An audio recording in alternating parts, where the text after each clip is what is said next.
Olá, eu sou o Paulo Gama, aqui do time de análise política da XP. Hoje é segunda-feira, dia 23 de agosto, e eu gravo esse vídeo para falar um pouco sobre o que é que a gente tem na agenda da política nessa semana que vai despertar o interesse dos mercados.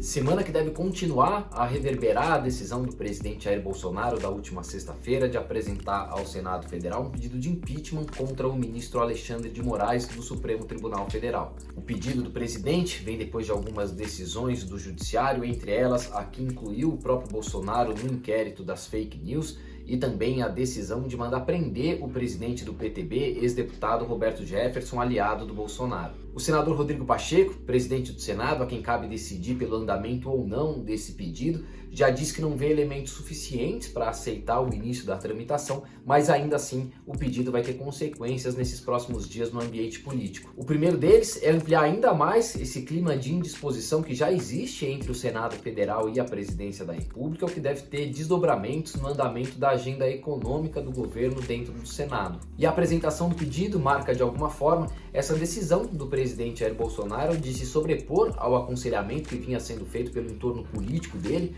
que tentava agir como uma espécie de bombeiro nessa crise, tentando evitar que ele apresentasse de fato esse pedido de impeachment. Ele, portanto, deixou de lado essas recomendações e decidiu continuar esse tensionamento com o Judiciário e com o Congresso. Além da questão do pedido de impeachment, outro ponto que tende a tumultuar ali a relação entre o presidente Jair Bolsonaro e o Congresso é a decisão deles sobre vetos à lei de diretrizes orçamentárias.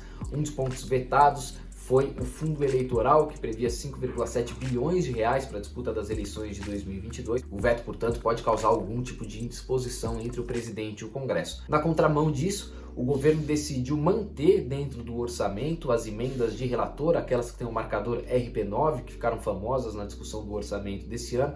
Depois de ter divulgado na sexta-feira que esse marcador seria vetado, a proposta sancionada, publicada nessa segunda-feira no Diário Oficial, mantém o marcador das emendas de relator, o que pelo menos não agrava a crise nesse sentido. É nesse ambiente que o governo vive uma semana decisiva pela frente, semana final para a preparação do projeto de lei orçamentária que precisa ser enviado ao Congresso até o dia 31 de agosto. O governo tem um orçamento bastante apertado, ainda mais depois do anúncio de que deve gastar cerca de 90 bilhões de reais com precatórios. O governo tem uma PEC que foi enviada ao Congresso Nacional há 2 semanas, tratando da possibilidade de parcelar esses precatórios, justamente para que se abra espaço para outros tipos de gasto dentro do orçamento. Mas não havendo tempo hábil até 31 de agosto para a aprovação da PEC, a tendência é que o Ministério da Economia envie a proposta de lei orçamentária para o Congresso, prevendo o gasto de 90 bilhões de reais, comprimindo todos os outros gastos pretendidos pelo governo e pelo Congresso. É o caso do Auxílio Brasil, novo programa de transferência de renda planejado pelo governo,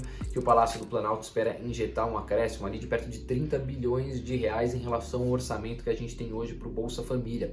Isso só é possível com a perspectiva de aprovação dessa PEC dos precatórios, que pode ter algum tipo de alteração no seu texto, não necessariamente vai ser o texto enviado pelo governo, prevendo parcelamento. Há uma discussão também sobre a possibilidade de que pelo menos parte desses precatórios sejam pagos fora do teto, o que abriria um espaço para esses outros gastos, como com o programa de transferência de renda. Além da questão sobre o Auxílio Brasil e sobre a PEC dos precatórios, o governo corre para tomar uma decisão sobre a proposta de reforma do imposto de renda.